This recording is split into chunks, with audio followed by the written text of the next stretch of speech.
Alors, bonjour à tous. Comment allez-vous aujourd'hui? Bien? Très bien. Moi aussi, je vais bien. Aujourd'hui, je vais vous parler, bien évidemment, de la parole de Dieu. D'accord? Mais dans le sens où, quel est l'impact de la parole de Dieu dans notre vie chrétienne?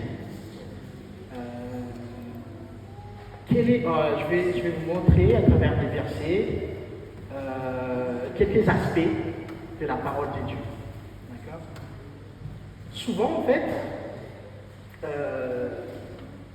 on a tendance à lire la Bible, lire la parole de Dieu lorsqu'on on n'est pas bien. Hein? On va lire des versets qui représentent des promesses. Je suis sûr que chacun d'entre vous a ses versets préférés lorsque les temps sont durs. On va se réfugier dans ces textes, on va se l'approprier, on va lire les textes. Et je pense que c'est très très bien, parce que à travers ça, déjà, on peut voir que la parole de Dieu, en fait, constitue une promesse pour nous. D'accord? Je vais donner un exemple. Par exemple, ce qui est dit dans Ésaïe, chapitre 40, verset 31. Ésaïe, chapitre 30, 40, verset 31. Qu'est-ce qui est dit? Mais ceux qui se confient en l'Éternel renouvellent leur force. Ils prennent le vol comme les aigles, ils courent, ils ne se lassent point, ils marchent et ils ne se fatiguent point. C'est magnifique, non? Alors, il dit, ceux qui se confient en l'Éternel renouvellent leur force. C'est-à-dire que lorsqu'on est fatigué, lorsqu'on n'est pas bien, on est malade, on est malheureux, où est-ce que nous allons puiser la force pour affronter ça? C'est en se confiant à l'Éternel. Et en lisant ce verset, on se rend compte qu'effectivement, lorsque je me confie à l'Éternel, en fait, je vais retrouver les forces. Et le texte nous dit, ils prennent le vol comme des aigles. La symbolique est forte. Hein? Les aigles. Vous savez, c'est l'emblème, l'oiseau emblématique aux États-Unis. L'aigle. Un oiseau qui est très très grand, très fort, très féroce. Et le texte nous dit que si vous vous confiez à l'Éternel, quand vous êtes accablé, vous êtes fatigué, vous allez retrouver la force de l'aigle.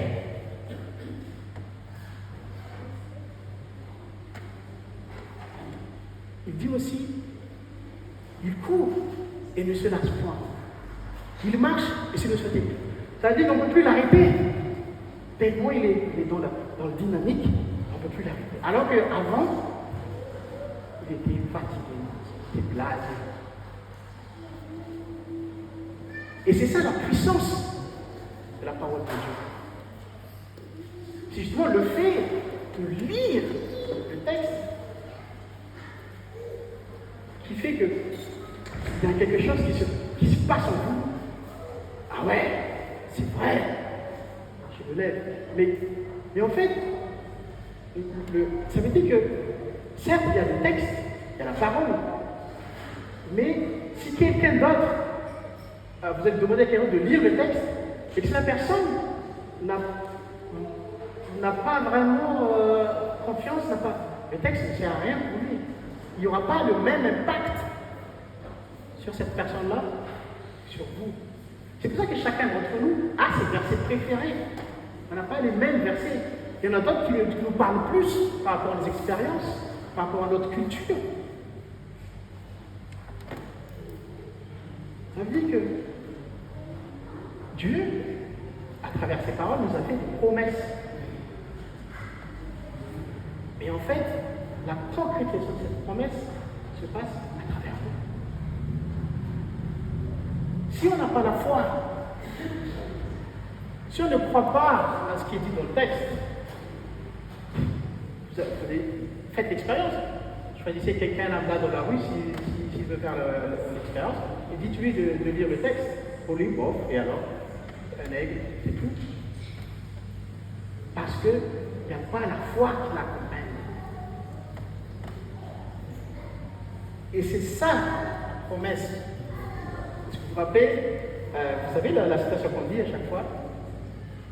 Les promesses sont lâches à ceux qui croient. Et là, je pense que là, ça s'attaque vraiment. Dieu promet quelque chose, la promesse, elle est là. Il ne reste plus qu'à nous qui lisons le texte avec la foi qui va faire que ça va changer les choses. C'est ça la puissance de la parole. Il y a la promesse.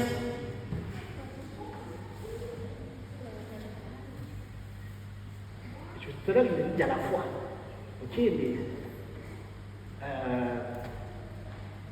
il faut quand même que la parole soit fidèle, la parole soit constante.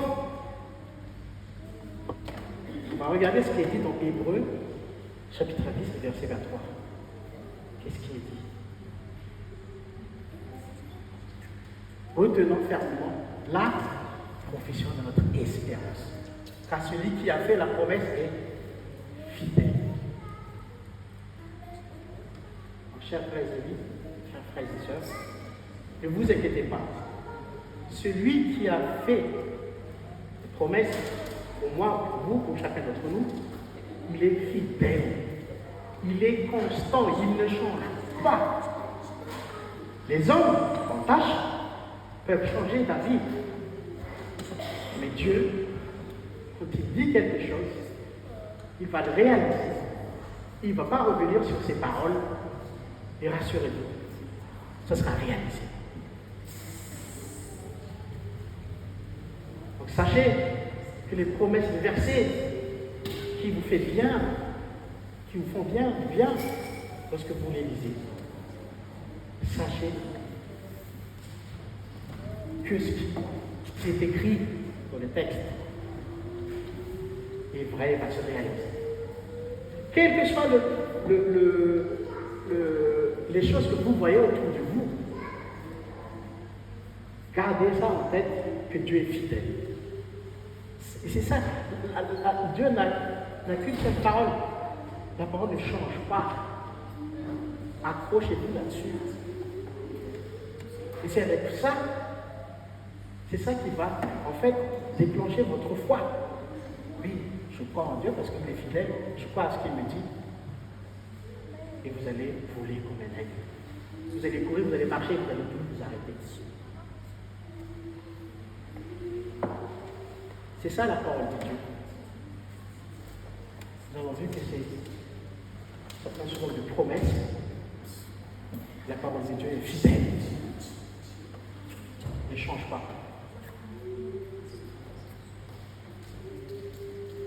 Mais la parole de Dieu, les aspects de la parole de Dieu ne s'arrêtent pas là.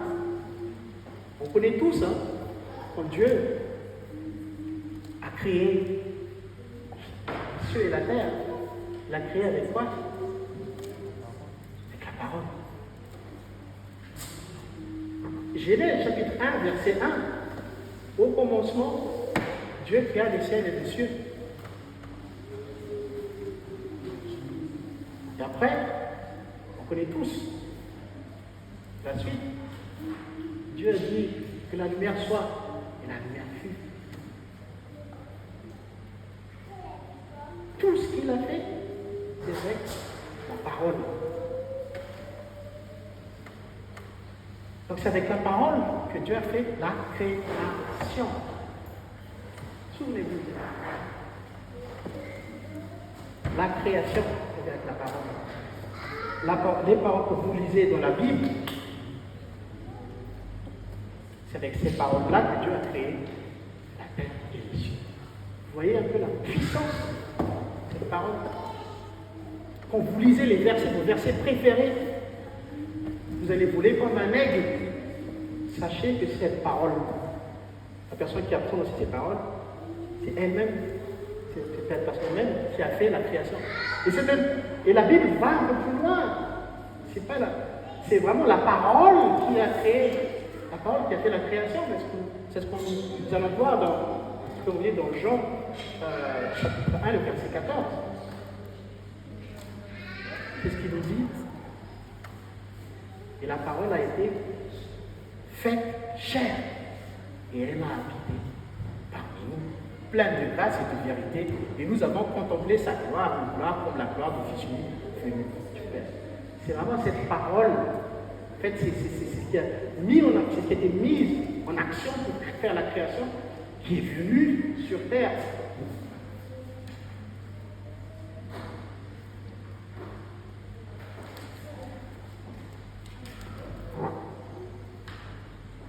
Et cette parole est venue sur terre. Pour quelle raison, d'après moi? Pour nous sauver. Donc Dieu, quand il dit quelque chose, Dieu est fidèle, ça va se réaliser. Mais c'est lui-même qui va se mettre en œuvre pour réaliser les choses. Ce sont des paroles, mais la parole, c'est se transformer après. Et en fait, on sait tous, Jésus était là depuis le début. C'est lui qui a fait la création. Et qui est venu sur terre pour nous sauver après. Vous voyez la puissance de cette parole?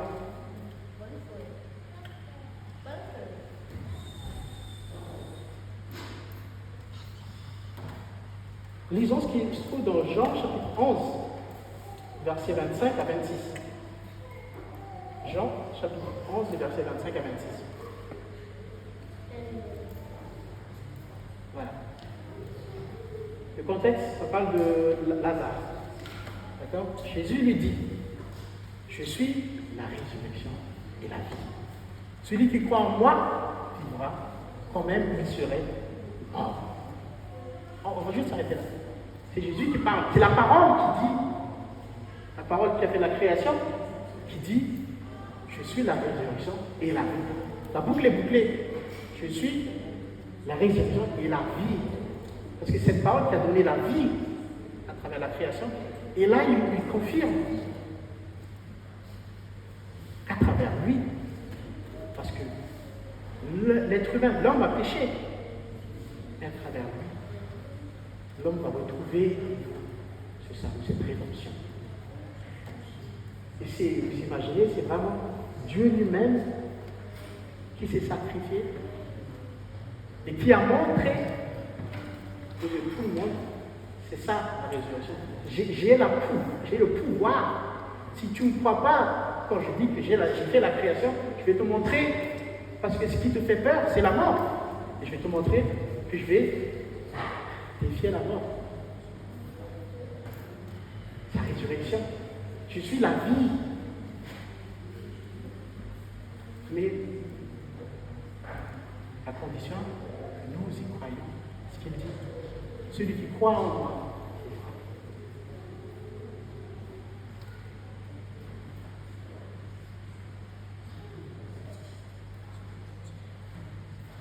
La suite.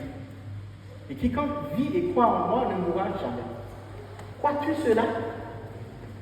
Il insiste. Crois-tu cela? Quand vous lisez vos versets préférés, Jésus vous dit, crois-tu à ce que tu lis?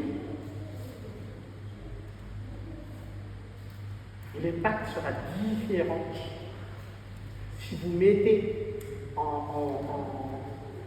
en accord tout ce que je viens de vous dire et le texte que vous allez lire, vous allez voir. Vous allez avoir la force d'un aigle qui vole. C'est pas comme les Red Bull qui donnent des ailes. C'est pas comme la publicité. Et là, c'est pas bon. C'est vrai.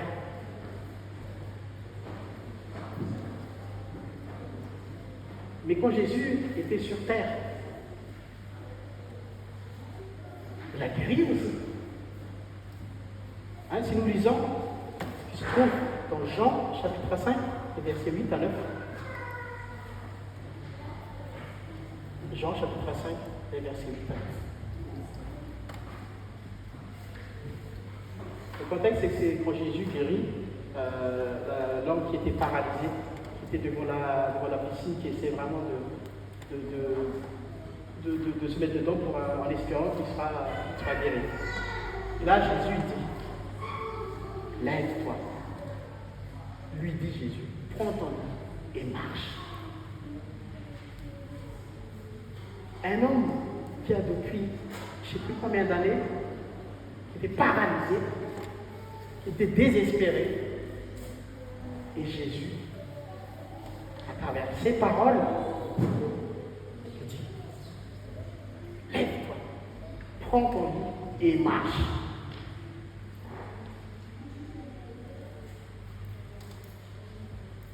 La suite, verset 9. Aussitôt cet homme fut guéri et il prit son lit et marche. Ça, c'est la puissance de la parole de Dieu.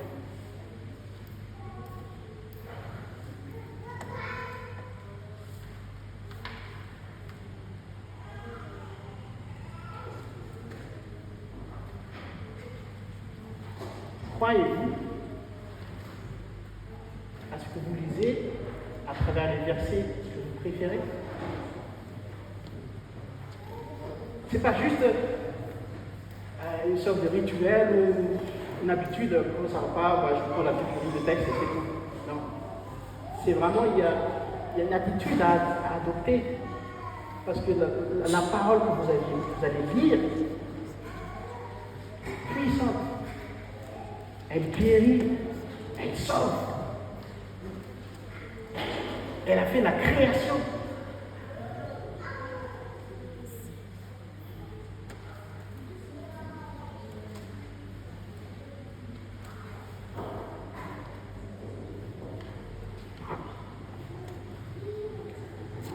Le dernier aspect que j'aimerais partager avec vous, c'est la puissance.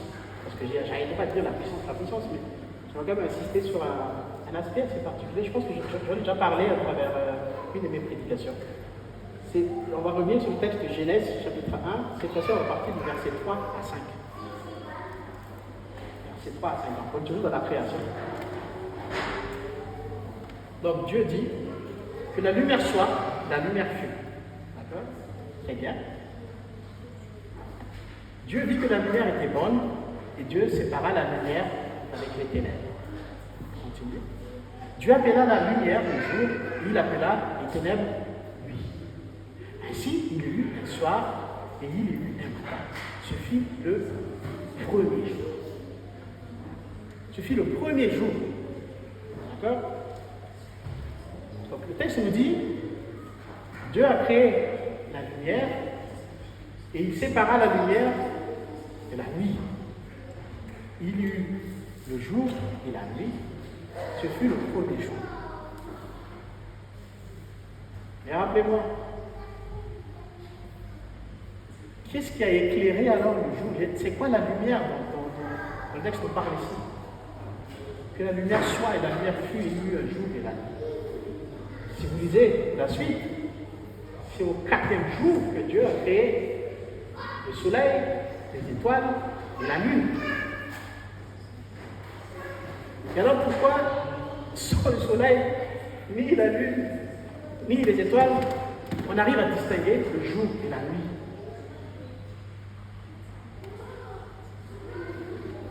On va sauter du verset pour vraiment lire ce que le texte nous dit. Tu peux descendre, s'il te plaît? Continue, verset 6. Encore, c'est au jour 4. Ouais, continue. Continue encore. Continue encore. Continue.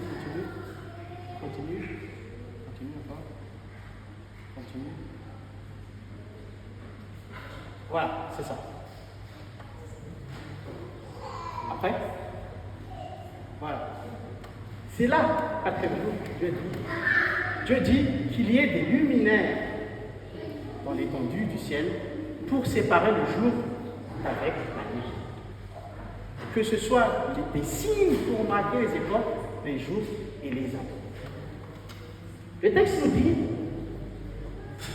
que la lumière, que la lune, le soleil et les étoiles, c'est un signe pour nous pour distinguer le jour de la nuit. C'est pour savoir, c'est la nuit maintenant. C'est le jour parce qu'il y a le soleil. Mais le jour et la nuit étaient déjà créés avant.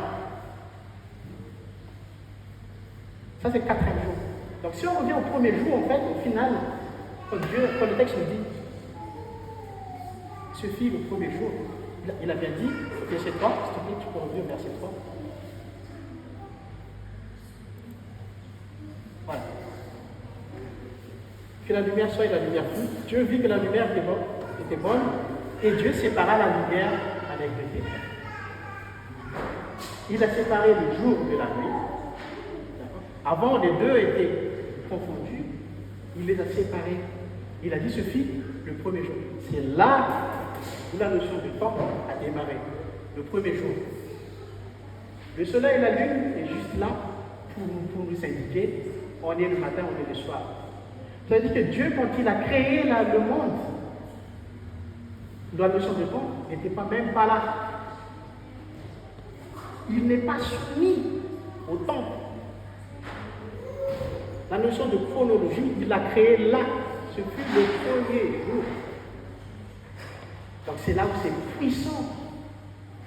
C'est puissant parce que et c'est là même, c'est pour ça que les scientifiques, ils sont bloqués, ils ne savent pas quelle est l'origine de Dieu. Et on ne peut pas avoir l'origine parce que l'origine, ça sous-entend que vous faites appel à la notion du temps. C'est ça l'origine.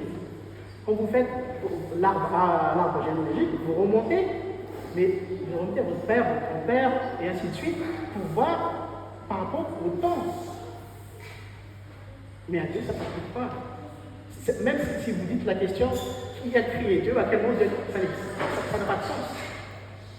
Parce qu'il lui-même, il n'est pas soumis au temps. Et c'est ça où c'est puissant. Et quand il a créé le temps, c'est avec la parole. Dieu dit que la lumière soit, et la lumière fut. Et il a séparé la lumière du ténèbre, le jour de la nuit. Et ce fut le premier jour. C'est ça l'effet de cette parole. Cette parole qui ne subit pas le temps, puisque la notion du temps, ça c'est très très fort.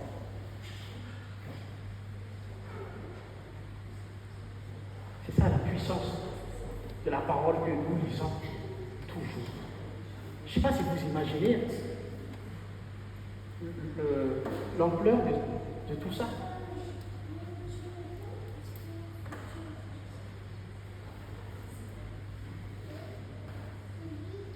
Donc rappelez-vous, quand vous allez lire votre verset préféré, rappelez-vous de ce que j'ai dit tout à l'heure. C'est à travers la parole que Dieu fait la promesse. La parole de Dieu est fidèle. Tout ce que vous allez lire dans les promesses, Dieu va les réaliser. Cette parole, elle est puissante parce c'est à travers la parole que Dieu a créé le monde. Cette parole aussi qui guérit, qui nous sauve. Et c'est normal si la parole couvre tout ça parce que la parole c'est Jésus. Et la Bible, elle est centrée sur Jésus. Et c'est normal si la parole a tous ces aspects que je vais citer. Et s'il y en a d'autres, sûrement. Je n'ai pas été assez exhaustif, mais rien qu'avec ce qu'on a cité, on voit l'importance de la parole. Quand vous lisez la parole de Dieu, sachez que cette parole peut vous transformer, peut vous aider, peut vous sauver. Et cette parole, ne vous inquiétez pas, elle n'est pas soumise au temps. Peut-être des fois on est pressé. On n'a plus le temps, c'est trop tard, c'est fini. Ne vous inquiétez pas. Le temps, ce n'est pas un souci pour Dieu. Le temps, ce n'est pas une contrainte de la parole. Ce n'est jamais trop tard. Cette parole qui vous sauve, cette parole qui est au-delà du temps. Alors, chers frères et sœurs, Donc avec cela, vous imaginez encore que lire la Bible, c'est rien, c'est une perte de temps, c'est que vous vous trompez. Des fois, quand on est face à un problème qui nous dépasse, lorsqu'on entend il faut peut-être regarder la solution de la Bible. Oh, on n'a pas le temps, là, on n'a plus le temps, c'est trop tard. C'est vrai, des fois ça m'arrive aussi. Mais c'est là où je prends. Justement, la solution, elle est là. Elle est là, la solution. Ne cherchez pas ailleurs. Vous allez compter sur qui? Regardez ce qui se passe actuellement dans le monde. Ceux qui sont censés être nos alliés, qui nous lâchent, je ne vais pas dire les noms, mais des fois, on dit que ce sont nos intérêts d'abord avant les autres. Vous ne pouvez pas compter sur les autres. Là où il y a l'assurance dans les paroles. Donc si vous vous sentez perdu, submergé de problèmes, d'être fatigué, que sais-je, revenez à la parole. C'est là où vous allez trouver la parole. Et une fois, j'ai eu une discussion avec ma soeur et mon épouse en disant, franchement, je ne saurais pas quoi dire à une personne qui ne croit pas en Dieu. Cette personne-là est en train de perdre des proches. Je ne saurais pas comment le consoler, comment le faire. Je dis, mais Dieu aurait quand même dû nous donner des mots-clés, un truc comme ça pour le rassurer, parce que c'est trop compliqué. Et en fait, la réponse, elle est là, dans la Bible. Ce que Jésus a dit à Marthe en disant, je suis la vie, la résurrection. Elle est là. J'avais peur parce que on prononce les paroles, on dit ce qui est dit dans la Bible. Mais qu'est-ce que j'ai dit au début? C'est aussi à la personne en face d'accepter ou non la parole. C'est en fonction de la personne en face de dire je crois à ces paroles ou non. Donc, la parole elle est puissante, elle est là, mais ça dépend aussi de la personne qui va recevoir la parole. Est-ce qu'elle est prête à croire à la parole? Mais je sais que vous croyez à la parole, vous croyez en Dieu. Alors continuez toujours à lire la Bible et à lire ces versets, vos versets préférés. Souvent, c'est le verset qu'on nous a donné au jour de baptême. Souvent, c'est des versets qu'on nous a donnés lorsqu'on était à Papia et que finalement, tout est réglé. Et utiliser ces versets-là. C'est avec ces versets-là que vous allez pouvoir traverser les moments difficiles, encore et encore et encore.